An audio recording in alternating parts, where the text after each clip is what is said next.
Hello प्यारे बच्चों, मुझे पता है कि आपके एग्जाम खत्म हो गए हैं और अब आपको लग रहा है कि भैया हमने तो क्या कहते हैं मोक्ष की प्राप्ति कर ली। अब आप कुछ भी पढ़ाइए, अब हम पढ़ेंगे नहीं, है ना। यही लग रहा है, अब हम सिर्फ रील देखेंगे, है ना। हमारा काम हो गया भैया, हमने तो जंग जीत ली, है ना। ऐसा ही लग रहा है, लेकिन नहीं मेरे भाई, अभी जंग बाकी है। अभी तो ये पहली जंग की पहली दीवार जो आपने लांगी है, अभी इसके बाद बड़ी बड़ी जंगें जीतनी है। और मोक्ष की प्राप्ति तो भैया तब तक नहीं होगी जब तक आप अपने माँ बाप के सपनों को पूरा नहीं कर देते हैं। ठीक है सर, माँ बाप के सपने पूरा कर लेंगे, लेकिन सर अभी हमारे एग्जाम खत्म हुए, थोड़ा तो हमको समय दीजिए ना। थोड़ा तो हम घूम लें, रील देख लें, मौज मस्ती कर लें। बिल्कुल मौज मस्ती कर लीजिए, मैं आपको बिल्कुल भी आज पढ़ाने वाला नहीं हूं। सिर्फ आप लोग बढ़िया सा कान में लगा लीजिए, वो जो लगाते हैं ना उसे क्या बोलते हैं, हाँ वो लगा लीजिए और बढ़िया से सुनते जाइए। कहिए क्यों भैया, ऐसा क्या बताने वाले। भैया आज आपको एक बहुत ही चमत्कारी चीज बताने वाला हूं। कहिए क्यों। क्योंकि भैया हमारे पर्यावरण के लिए बहुत ही ज्यादा वो महत्वपूर्ण है। कैसे महत्वपूर्ण है भैया, आपको पता है कि आपने ऐसे ऐसे कचरे के ढेर देखे होंगे जहां पर प्लास्टिक ही प्लास्टिक दिखाई दे रही। देखो चारों तरफ प्लास्टिक है, पन्नी ही पन्नी दिखाई दे रही है। इवन भैया बिहार में और यूपी में बुलडोजर बहुत फेमस है। बुलडोजर की, जेसीबी की खुदाई फेमस है या नहीं, है ना। जहां पर भी जेसीबी की भाई खुदाई होती है, भैया यूपी बिहार वालों के पास इतना टाइम है कि वहां पर खुदाई चल रही है और वहां 10 20 50 लोग खड़े होकर सिर्फ जेसीबी की खुदाई देखते हैं। ऐसे करके जाती है, ऐसे करके मिट्टी लेकर ऐसे आती है, फिर इधर रख देती है, फिर ऐसे जाती है, फिर ऐसे। और उसमें हम देखते क्या है, उसमें तो हम जेसीबी की खुदाई देख रहे हैं, लेकिन उसमें जो देखने वाली बात है बेटा वो क्या है भैया, वो ये है कि जब वो खुदाई करती है ऐसे 10 फीट गहरान तक और उससे मिट्टी बाहर निकल के लाती है, तो उसमें भी सिर्फ और सिर्फ पॉलीथीन ही पॉलीथीन दिखाई देती हैं, जो कि बहुत पुरानी पॉलीथीन है और अभी तक डिकम्पोज नहीं हो पाई है। और ये पॉलीथीन भैया हमारे लिए इतना ज्यादा बड़ा संकट बन गया है कि अब इसका सॉल्यूशन निकालना मुश्किल हो गया है। लेकिन वो कहते हैं ना कि किसी को इतना भी ज्यादा नहीं सताना चाहिए, किसी को इतना भी ज्यादा नहीं सताना चाहिए कि वो हथियार उठाने पर मजबूर हो जाए। मजदूर नहीं, मजबूर हो जाए। कहिए कैसे मजबूर हो जाए, आइए बात करते हैं। देखिए ऐसा, ये देखा भैया, पहले ये देखो डस्टबिन है और डस्टबिन पे हमें डस्ट में डस्ट तो दिख ही नहीं रहा, हमें डस्टबिन पे डस्ट के नाम पर सिर्फ और सिर्फ प्लास्टिक की बोतल, पॉलीथीन, है ना, यही सारी चीजें दिख रही हैं। इसके सिवा कुछ दिख रहा है भैया, नहीं दिख रहा। और देखिए ये देख रहे हैं, समुद्र की बात करें तो भी भैया हमने क्या कर दिया, इतनी पॉलीथीन यूज कर ली, इतनी पॉलीथीन यूज कर ली कि भैया हमारा चाहे वो मृदा हो चाहे वो जल हो, सब प्रदूषित हो गए हैं। हर जगह सिर्फ और सिर्फ हमको पॉलीथीन मिलती है। देख रहे हैं ये समुद्र क्या हाल है और समुद्र में किस प्रकार से पॉलीथीन तैर रही, किस प्रकार से पॉलीथीन का डस्ट जो कचरा है वो इकट्ठा हो गया है। अब कहीं ना कहीं ये प्रदूषण तो फैला रहा है ना। और आगे चलिए, इतना ही नहीं, और आगे रुको। ये देख रहे हो, ये फोटो दिल्ली का है। कहाँ का है, दिल्ली का है बाबू। और दिल्ली के चारों तरफ ऐसे ऐसे कई सारे पहाड़ बना दिए गए हैं। जो वहां का सफाई डिपार्टमेंट है वो क्या करता है भैया, कूड़े की गाड़ियां मोहल्ले से ले लेकर जाते हैं और ऐसे डंप करते जाते हैं और उनको फिर क्या किया जाता है, शोधन किया जाता है और उनसे अलग अलग प्रकार की चीजें बनाई जाती हैं। आपने सुना होगा कि कोई एक ऐसा वैज्ञानिक था जिसने क्या कर दिया, एक टेक्नोलॉजी डेवलप कर दी जिससे अब पॉलीथीन का यूज करके हम क्या कर सकते हैं, सड़क बना सकते हैं, है ना। ऐसा सुना होगा। लेकिन एक और नई चीज निकल कर आई है, तो मुझे लगा क्यों ना मैं अपने भाई बहनों को बता दूं, क्योंकि मैंने उनको पढ़ाया है। मेरा काम है सोशल साइंस पढ़ाना और उस सोशल साइंस का एक हिस्सा है ज्योग्राफी। उसी ज्योग्राफी का एक छोटा सा हिस्सा है भैया डिजास्टर। उसी डिजास्टर का एक छोटा सा हिस्सा है पॉल्यूशन। तो मैंने कहा यार ये तो बहुत इंपॉर्टेंट चीज है, मुझे बताना चाहिए ताकि मेरे भाई बहन जब आगे कोई एग्जाम देने जाएं और ऐसा डिजास्टर से या पॉल्यूशन से रिलेटेड कोई क्वेश्चन पूछा जाए तो वहां पर मेरे भैया और मेरी बहनें इसको ऐड कर सकें ताकि उनको अच्छे मार्क्स मिल सकें। और आगे देखिए इधर, ये फंगी ब्रोक डाउन प्लास्टिक। अब सर ये इस टॉपिक के बारे में आपने चर्चा शुरू करने का दिमाग में कहां से आया कि इस पर चर्चा करी जाए। सर हमने तो पूरा सोशल साइंस पढ़ लिया, हमने जियोग्राफी भी पढ़ ली, जियोग्राफी में हमने डिजास्टर भी पढ़ लिया, तब तो सर आपने ये वीडियो नहीं बताया, तब तो सर आपने हमको नहीं पढ़ाया। फिर आज ऐसा क्या हो गया कि आप ये वीडियो लेकर आ गए, आप हमको बताने वाले हैं। तो भैया इसका रीजन ये था कि मुझे पहली बात तो लगा कि मेरे भाई बहन मुझे भूल रहे हैं। क्यों? क्योंकि मैं उनकी क्लास नहीं ले रहा हूं।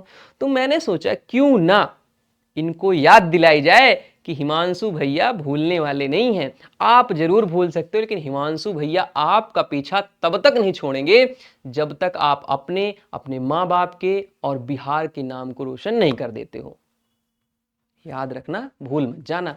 फिर भैया हाल ही में एक नई चर्चा का विषय बनता है। क्या है सर वो? ऐसा कौन सा चर्चा का विषय है? प्लास्टिक की बात सर आज कहां से आपके दिमाग में आ गई? पहले वो सब छोड़ो, ये देखो, ये प्लास्टिक देख रहे हो। प्लास्टिक हम किस तरीके से यूज करते हैं? पॉलीथीन बैग यूज करते हैं, प्लास्टिक के वाटर बॉटल यूज करते हैं, जूस पीने जाते हैं तो स्ट्रॉ ये जो होते हैं ना, स्ट्रॉ जूस की बोतल में ऐसे डालकर देते हैं और मुंह लगाकर हम पीते हैं, स्ट्रॉ कहलाता है। ये सारी चीजें हम उसमें डाल करके इनको यूज करते हैं। चर्चा में क्यों है? अब बात करते हैं। हाल ही के वर्षों में वैज्ञानिकों ने एक फंगस खोजा है। क्या खोजा है? एक फंगस खोजा है, और ये फंगस प्लास्टिक को तोड़ सकता है, डिकम्पोज कर सकता है। आपको पता है कि भैया प्लास्टिक को नॉर्मली अगर हम नेचर के हवाले छोड़ दें कि भैया जो हमारा नेचर है ये इसे डिकम्पोज करेगा, तो उसको 100 से लेकर के 500 साल तक लग सकते हैं। सोचो, एक पॉलीथीन की बोतल को डिकम्पोज होने में अगर मिट्टी अपने नेचुरल प्रोसेस से डिकम्पोज करती है, अरे भैया इतना तो चट्टान को डिकम्पोज होने में नहीं लगता। इतने सालों में तो कोई नॉर्मल सी चट्टान मिट्टी में बदल जाती है, लेकिन ये प्लास्टिक बोतल है, ये डिकम्पोज नहीं होती है। इसके लिए भैया 500 साल लग जाते हैं मिट्टी को डिकम्पोज करने में। बड़ी समस्या की बात है। जहां ही देखो मिट्टी में भैया पॉलीथीन सबसे ज्यादा। कहीं पर अगर कूड़ा डाला जाता है तो वहां पर आप देखेंगे कि जो सबसे ज्यादा पॉल्यूशन दिख रहा है वो काहे का है भैया? पॉलीथीन का है। जब पॉलीथीन का है तो फिर सर इसको कैसे हटाएंगे? आओ बात करते हैं। तो देखा, यह खोजा इसलिए महत्वपूर्ण क्योंकि भैया आपने देखा कि हाल ही में एक खोज हुई, आपको पता चला होगा, मुझे पता है कि आप लोगों ने सुने होंगे, शॉर्ट्स वगैरह देखे होंगे, लेकिन मुझे लगा कि बच्चों के पास अभी इससे संबंधित अधूरी जानकारी है, तो क्यों ना इस अधूरी जानकारी को पूरी कर दिया जाए। तो आइए इसको और आगे ले चलते हैं। प्लास्टिक एक गंभीर पर्यावरणीय समस्या है जो कि मैं आपको बता चुका हूं। आगे चलते हैं। अब देखो प्लास्टिक समस्या कितनी गंभीर है वो भी देख लेते हैं। भैया बहुत गंभीर है ये तो पता है, अरे लेकिन कितनी गंभीर है, आओ बात करते हैं। पहले नंबर पर मैं आपको बता दूं कि हर साल दुनिया में करोड़ों टन प्लास्टिक, भैया करोड़ों टन प्लास्टिक बनता है। प्लास्टिक को नष्ट होने में 100 से 5 साल तक लग जाता है। मैंने भी थोड़ी देर पहले बताया। समुद्रों में प्लास्टिक का कचरा भी इकट्ठा हो रहा है जिसको जीव जंतु खाते हैं, है ना, और माइक्रो प्लास्टिक हमारे खाने और पानी तक पहुंचता है। देखो ये एक टर्टल दिख रहा है, कछुआ दिख रहा है, कछुआ ये पॉलीथीन खा रहा है। आपने कई बार ऐसे वीडियोस देखे होंगे जिसमें मछलियां या फिर कछुए या फिर अनेक समुद्री जीव क्या होते हैं भैया, उस पॉलीथीन को खा लेते हैं, डाइजेस्ट हो नहीं पाता और उनकी मृत्यु हो जाती है। कई बार जो मछली पकड़ने वाला जो जाल होता है वो भी प्लास्टिक का बना होता है, सारे नहीं कुछ, है ना, जाल बना होता है और उनकी गर्दन में फंस जाता है, उनकी गर्दन कट जाती है। कई बार बाहर भी आप लोगों ने हमेशा सुना होगा कि भैया एक रेशम था, एक रेशा जिसे पतंग उड़ाते हैं ना, चाइनीज मांझा जिसे बोलते हैं, याद है?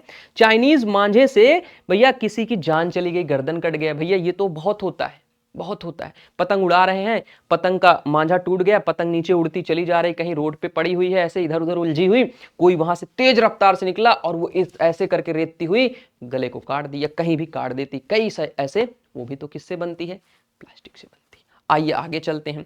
अब ये जो प्लास्टिक है जो हम पानी पीते हैं, जब ये मिट्टी के नीचे जाएगा और डिकम्पोज होगा तो इसके माइक्रो पार्टिकल्स होंगे, और वो माइक्रो पार्टिकल्स क्या होते हैं भैया? हमारे पानी में मिल जाते हैं, पीने वाले पानी में जो हम पानी पीते हैं, और उसके बाद वो पानी हमारे शरीर के अंदर हमारी आंतों में चला जाता है, हमारे डाइजेशन सिस्टम जो हमारा डाइजेस्टिव सिस्टम होता है उसमें चला जाता है, और कहीं ना कहीं ये हमारे शरीर को क्या कर रहा है बाबू? प्रभावित कर रहा है ना। कैसे सर? इसका क्या उपाय है? कैसे ये सारी चीजें बचेंगी? आइए आगे जानते हैं।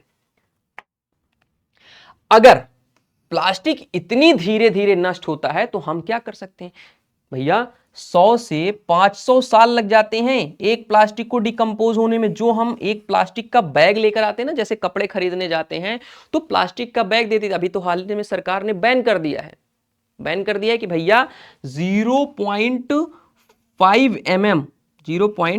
mm से मोटी पॉलीथीन को बैन कर दिया है।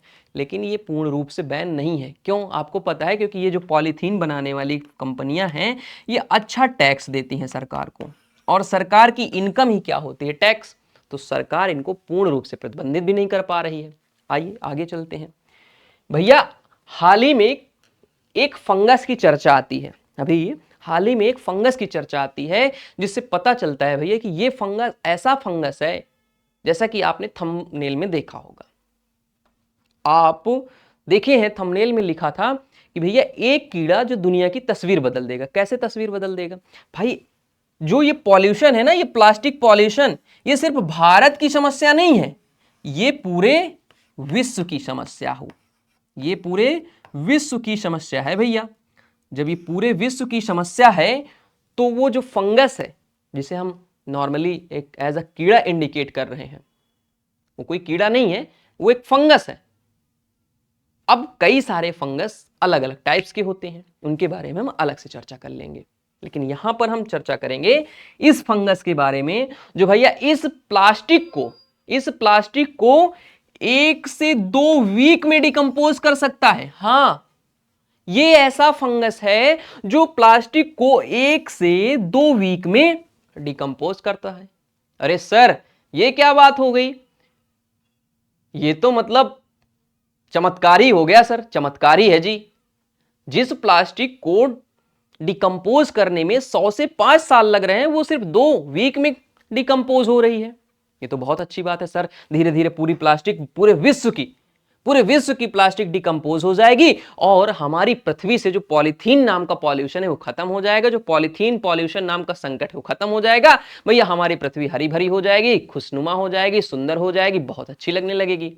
हाँ, हो जाएगी, लेकिन उसके भी कई सारे पहलू हैं। कौन कौन से पहलू? आइए जानते हैं।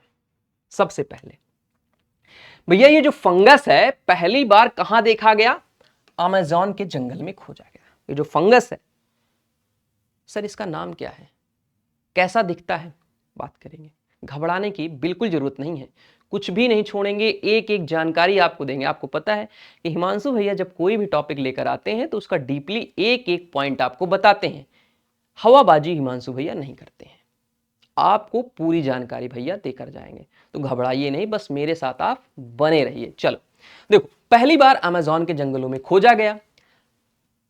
पॉलीयूरेथीन प्लास्टिक को तोड़ सकता है। क्या है भैया? जो पॉलीयूरेथीन प्लास्टिक होती है उसे ये क्या कर सकता है? तोड़ सकता है, ब्रेक डाउन कर सकता है, डिकम्पोज कर सकता है। आगे विशेषता क्या है इसकी? भैया ऑक्सीजन की कमी में भी काम करता है। जैसे कई ऐसे जगह होते हैं जहां पर बहुत सारा पॉल्यूशन होता है, जैसे मान लीजिए जहां पर कचरे का ढेर लगा दिया गया है, वहां पर अब इतने सारे फंगस, इतने सारे बैक्टीरिया होंगे, ये प्लास्टिक, इतना सारा कचरा, सब सड़ा गला सामान जितना होता है सब वहीं पर पड़ा होगा। तो वहां पर सड़ी सड़ी स्मेल निकलती है। आपने देखा हो जहां पर कूड़ा पड़ा होता है कितना स्मेल करता है, कितना बदबू करता है। क्या? क्योंकि वहां ऑक्सीजन की मात्रा कम होती है। अन्य गैसें जो उस जो वो मैटर पड़ा हुआ पदार्थ, सड़ा गला पड़ा हुआ, उससे जो गैसें निकलती हैं, हानिकारक गैसें, वो उसकी स्मेल होती है, तो वहां ऑक्सीजन की लेवल कम होती है। अब ये जो फंगस है भैया, ये ऑक्सीजन के लेवल कम है, वहां पर भी ये पूरी तरीके से सक्षम है काम करने में। काम करना इन द सेंस कि इस प्लास्टिक को ब्रेक करने में। ये आप देख रहे हैं, ये तो कोरोना वायरस, इसको तो आप पहचानते ही होंगे।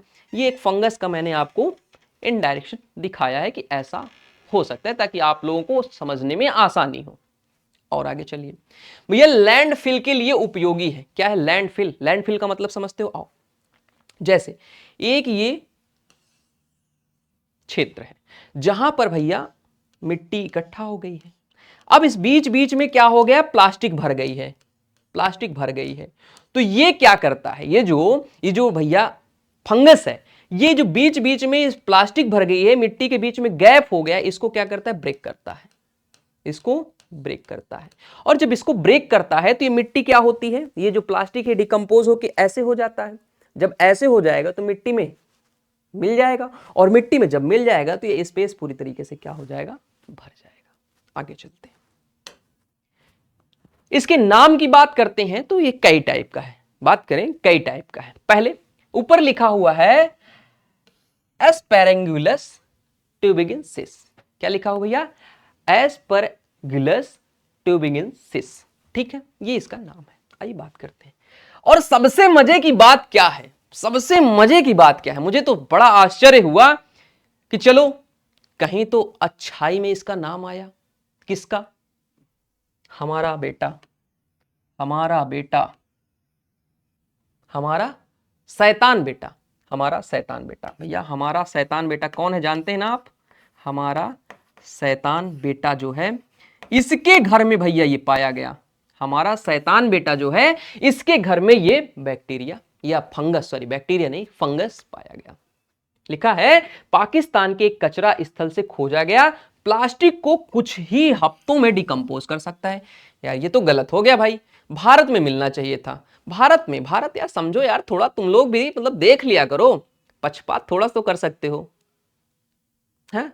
चलो वहां का प्लास्टिक तुम हटा दोगे, उनके प्लास्टिक का कचरा हटा दोगे, लेकिन जो भैया उन पाकिस्तानियों के दिमाग में जो कचरा भरा हुआ है उसको कैसे सॉल्व करोगे, उसको कैसे हटाओगे, उसको कैसे डिकम्पोज करोगे? तो वहां साफ करने का कोई बहुत ज्यादा फायदा मुझे नहीं लगता कि मिलने वाला है। भैया आपको भारत आना चाहिए, गलत जगह पहुंच गए, लेकिन कोई बात नहीं, आइए धीरे धीरे आइए। हाँ ठीक है, चलो आगे आगे चलते हैं। आगे जब चलते हैं तो ये जो फंगस हमने पीछे पढ़ा, ये जो फंगस है एस्पेरिगुलस ट्यूबिंगेंसिस, भैया ये क्या करता है? ये पेटाज एंजाइम रिलीज करता है। क्या करता है? पेटाज एंजाइम को रिलीज करता है। सर ये पेटाज एंजाइम क्या है, और बात करते हैं। तो जापान के वैज्ञानिकों द्वारा खोजा गया यह फंगस नहीं बल्कि बैक्टीरिया से जुड़ा हुआ है। ये क्या है? पेटाज एंजाइम के बारे में बात करते हैं। तो जापान के वैज्ञानिकों द्वारा खोजा गया यह फंगस नहीं बल्कि क्या है? एक बैक्टीरिया से जुड़ा है। बैक्टीरिया क्या होता है, आइए इस बैक्टीरिया के बारे में बात करते हैं। भैया ये जो बैक्टीरिया है आइडियोनेला सैकैरिसिस, क्या नाम है भैया? आइडियोनेला सैकैरिसिस, ठीक है। हाँ थोड़ा डिफिकल्ट है नाम लेना, बट 2-3-4 बार प्रैक्टिस करोगे आ जाएगा। ये जो है भैया, ये जो बैक्टीरिया है, ये 30 डिग्री सेल्सियस जो है, 30 डिग्री सेल्सियस के टेम्परेचर में प्लास्टिक को तोड़ सकता है। कैसे तोड़ सकता है? इस एंजाइम इस बैक्टीरिया के संपर्क में जब आता है तो ये क्या करता है उसको, जैसे हमने आपको पढ़ाया था कि जो चट्टानें होती हैं, है ना, जब जो उन पे तापमान का, वायु का, पर्यावरण का प्रभाव पड़ता है तो धीरे धीरे क्या होता है? उनका क्षरण होता है। सेम वही ये जो भैया ये जो है हमारा ये बैक्टीरिया, ये एक एंजाइम रिलीज करता है। ये क्या करता है? एक एंजाइम रिलीज करता है जिसका नाम है पेटाज। और ये पेटाज जो होता है ये 30 डिग्री सेल्सियस के टेम्परेचर पर रिएक्ट करके प्लास्टिक को क्या कर देता है? ब्रेक कर देता है। मतलब जितनी जल्दी ब्रेक हो जाएगी उतनी जल्दी डिकम्पोज हो जाएगी, उतनी जल्दी मिट्टी में मिल जाएगी। तब तो बहुत अच्छी बात है सर, सारा दुख ही खत्म हो गया। क्योंकि हमारे यहाँ जो पॉल्यूशन होता है उसमें 60% हिस्सा किसका है भैया? प्लास्टिक का है या नहीं? आप लोग कमेंट करके बताइए, है या नहीं। और आपके क्षेत्र में जब दिखाई, जहां पर आप निकलते हो वहां पर प्लास्टिक का पॉल्यूशन, पॉलीथीन का पॉल्यूशन देखने को मिलता है या नहीं? आपके क्षेत्र में, क्या आपके क्षेत्र, मुझे आप लोग कमेंट करके बताइए कि आप लोग इस वीडियो को कहां से देख रहे हो, और वहां से देखने के बाद क्या आपके क्षेत्र में भी प्लास्टिक पॉल्यूशन है या नहीं है? कमेंट बॉक्स में मुझे बता कर जाइएगा। आगे चलते हैं, यह कैसे काम करता है? कैसे काम करता है भैया, आओ जान लेते हैं। फंगस विशेष एंजाइम छोड़ते हैं। ये एंजाइम प्लास्टिक की लंबी रासायनिक श्रृंखलाओं को तोड़ते हैं, उन्हें छोटे छोटे टुकड़ों में बदल देते हैं। जैसा कि मैंने पहले बताया कि एक एंजाइम है, ये 30 डिग्री सेल्सियस में प्लास्टिक को छोटे छोटे टुकड़ों में बदल देता है। ये थोड़ा रासायनिक टर्म्स हो गया, तो मुझे लगता है कि हो सकता है आपको समझ में नहीं है, लेकिन जब आप 11th में जाएंगे तो बहुत अच्छी तरीके से आपको समझ में आ जाएगा कि रासायनिक श्रृंखलाएं क्या होती हैं। वैसे तो आप जान रहे होंगे, लेकिन नहीं जान रहे हैं तो आपके 11th में पता चल जाएगा। क्योंकि अगर मैं अभी बताने चलूंगा तो वीडियो बहुत लंबा हो जाएगा, और इस वीडियो को उतना ज्यादा लंबा नहीं खींच सकते, है ना। चलो आगे चलते हैं। जैसे आप लोगों के लिए एक बहुत बेहतर उदाहरण है, जैसे आपने देखा होगा टर्माइट, दीमक, देखा है? दीमक क्या करता है? धीरे धीरे किसी लकड़ी को, लड़की नहीं, लकड़ी को क्या करता है? इसके उसके ऊपर मिट्टी का क्या करता है? ऐसे ऐसे बना लेता है। जैसे देखो ये लकड़ी है, इसके ऊपर मिट्टी का ऐसे ऐसे बना लेगा, धीरे धीरे मिट्टी ऊपर लग जाएगी, और धीरे धीरे इसी को खाता जाएगा, और एक दिन ये लकड़ी क्या हो जाएगी? पूरी तरीके से खत्म हो जाएगी, और उसके चारों तरफ मिट्टी की ऐसी बामियां देखने को मिलती हैं। देखा है आप लोगों ने? दीमक, टर्माइट देखा होगा, मुझे पता है आप लोगों ने देखा होगा, है ना। इसी प्रकार से कुछ फंगस प्लास्टिक को भी तोड़ सकते हैं या उनको डिकम्पोज कर सकते हैं, है ना। आगे चलते हैं। इसके फायदे क्या हैं भैया? आपको मैंने पढ़ाया है कि जब भी कोई नई रिसर्च होती है, नया खोज होता है, तो उसके कुछ ना कुछ प्रॉफिट होते हैं और कुछ ना कुछ लॉस होते हैं। आइए बात करते हैं प्रॉफिट की। प्लास्टिक कचरा कम होगा। इससे क्या हो जाएगा? प्लास्टिक कचरा कम होगा, जब डिकम्पोज होने लगेगा धीरे धीरे कम होने लगेगा। लैंडफिल की समस्या घटेगी, पर्यावरण प्रदूषण कम होगा, रिसाइकलिंग प्रक्रिया तेज होगी, है ना। आगे चलते हैं। फिर चुनौतियां क्या हैं भैया? हमें पता है कि किसी भी चीज को बड़ा बनाने में, किसी चीज को यूज करने में बहुत सारी डिफिकल्टीज होती हैं। कौन सी डिफिकल्टीज हैं उनके बारे में बात करेंगे। प्रक्रिया अभी बहुत धीमी है, क्योंकि अभी ये जो फंगस है उसकी मात्रा बहुत कम है। जब बहुत कम है तो, और हमने सोचो, अगर आपके पास, आपके घर में 1000 रोटियां बना दी जाएं, ज्यादा हो गया, 10,000 हो गया, हाँ चलो 10,000 रोटियां बना दी जाए, और खाने वाले सिर्फ आप हैं, खाने वाले सिर्फ आप हैं, तो ये रोटियां आप कितने दिनों तक खाएंगे? बहुत दिनों तक खाते रहेंगे। लेकिन अगर ये रोटियों की संख्या 10,000 है और खाने वाले भी 10,000 ही हैं, तो ये तुरंत खत्म हो जाएगा, है ना। तो अभी हमारे पास फंगस जो है उसकी मात्रा कम है, धीरे धीरे वो और डेवलप होगा, तो ये स्पीड बढ़ेगी। बड़े स्तर पर लागू करना कठिन है। अधिक प्रयोग अभी प्रयोगशाला पर है। अभी क्या है? ये प्रयोगशाला तक है। क्यों? क्योंकि हमें पता क्या चला? हमें पता चला कि एक फंगस है जो एक एंजाइम रिलीज करता है। इस एंजाइम में कौन कौन से तत्व हैं, अगर इन तत्वों को मिला करके हम इस एंजाइम को बहुत मात्रा में, ज्यादा मात्रा में बना लें, और जहां पर भी प्लास्टिक का कचरा है वहां पर क्या करें? इसको ले जाकर डाल दे, ताकि वो जल्दी से डिकम्पोज हो जाए। तो अभी तो हम लैबोरेटरी में हैं, प्रयोग कर रहे हैं। जैसे ये प्रयोग सफल हो जाएगा, क्योंकि हमारे पास फंगस बहुत कम है, फंगस की मात्रा बहुत कम है, और वो एंजाइम रिलीज करेगा वो भी कम होगा, थोड़ी बहुत क्षेत्र में काम करेगा। अगर हम इसको बहुत ज्यादा बना लें, बहुत ज्यादा बनाने में सक्षम हो गए, तो हम क्या करेंगे? हमें फंगस डेवलप करने की जरूरत नहीं है, हमने क्या कर लिया? ये वाला एंजाइम डेवलप कर लिया, और जहां पर भी प्लास्टिक होगा वहां पर हम इस एंजाइम को ले जाकर के डाल देंगे, पूरा प्लास्टिक स्वाहा। समझ में आया? समझ में आया। चलो आगे चलते हैं। भविष्य में क्या हो सकता है? भविष्य में क्या हो सकता है? भविष्य में क्या हो सकता है? वैज्ञानिक दृष्टिकोण से देखें, और तेज एंजाइम विकसित कर रहे हैं वैज्ञानिक जो हैं। देखो, जैसे वैज्ञानिकों को पता तो चल गया कि ये एंजाइम अगर इन केमिकल्स में मिलाएंगे तो ये वाला एंजाइम बनेगा, और इस एंजाइम को क्या करते हैं? डिकम्पोज करने में 1 से 2 वीक लग जाता है। वैज्ञानिक क्या सोच रहे हैं? इसको और, इस एंजाइम को और अच्छा बनाया जाए, और इसमें कुछ ऐड कर दिया जाए, ताकि ये और फास्ट काम करे, और जो ये 1-2 हफ्ते लगते हैं ये 1 से 2 दिन में बदल जाए।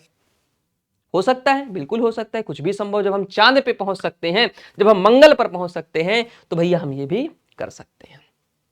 बायोरिएक्टर बनाए जा सकते हैं, कचरा प्रबंधन में क्रांति संभव है। भैया बायोरिएक्टर बनाए जाएंगे, एक बड़ा सा ऐसे बना दिया गया, उसमें बहुत सारा प्लास्टिक भर दिया गया, ऊपर से एंजाइम डाल दिया गया, 2 मिनट में ये क्या हो गया? डिकम्पोज हो गया। इससे हमारा कचरा आसानी से डिकम्पोज होने लगेगा, और कचरा प्रबंधन की जो बहुत बड़ी एक समस्या हमारे सामने खड़ी हुई है वो खत्म हो सकती है। ठीक है, चलिए अब लास्ट में, अगर आपको चीजें सही लगी हो, अगर आपको लगा हो कि भैया ये वीडियो बहुत जानकारी दी हमको, बहुत कुछ हमें जानने को मिला, अरे ऐसा चमत्कार हो सकता है, पूरी दुनिया साफ सुथरी हो सकती है, तो भैया चैनल को आप लोग सब्सक्राइब कर लीजिएगा, लाइक कर दीजिएगा, और इस वीडियो को उन सब तक शेयर करिएगा, उन सब तक शेयर करिएगा जिनको ये जानकारी जरूरी है। और मुझे लगता है कि ये जो जानकारी है ये हर किसी को, भारत के हर नागरिक को जाननी जरूरी है। भारत के हर नागरिक को जानना चाहिए। क्यों जानना चाहिए? क्योंकि ये हमारे पर्यावरण से जुड़ा मुद्दा है। तो भैया आप सब लोग इस वीडियो को शेयर कर दीजिएगा, चैनल को सब्सक्राइब कर दीजिएगा, और खूब बढ़िया से एंजॉय करिए, मस्ती करिए, क्योंकि जल्दी से हम सोच रहे हैं कि भैया आपका जो है होली हो जाए तो नया बैच शुरू कर दिया जाए। और हमने अगर आपको बहुत बढ़िया से पढ़ाया है, आपके एग्जाम में बहुत अच्छा कुछ किया है, आपका प्रॉपर एग्जाम सेंटर तक सपोर्ट किया है, तो भैया आप लोगों की जिम्मेदारी है कि विद्याकुल को घर घर तक पहुंचाना है। विद्याकुल को घर घर तक पहुंचाना है। आपका छोटा या बड़ा भाई, आपके बहुत सारे छोटे भाई बहन होंगे जो क्या होंगे? 9th में होंगे, 9th में होंगे, जो इस बार 10th में जाएंगे। कुछ तो 9th वाले होंगे, कुछ 10th में जाने वाले हैं, उन सब तक विद्याकुल को पहुंचाओ, इस वीडियो को पहुंचाओ और उनको बताओ कि भैया विद्याकुल वाले किस प्रकार से पढ़ाते हैं और किस प्रकार से एग्जाम में एक एक प्रश्न लड़ाते हैं। ठीक है, चलिए, love you, take care, bye bye, enjoy करते रहिए, मिलेंगे ऐसे ही किसी अन्य सेशन में। Thank you.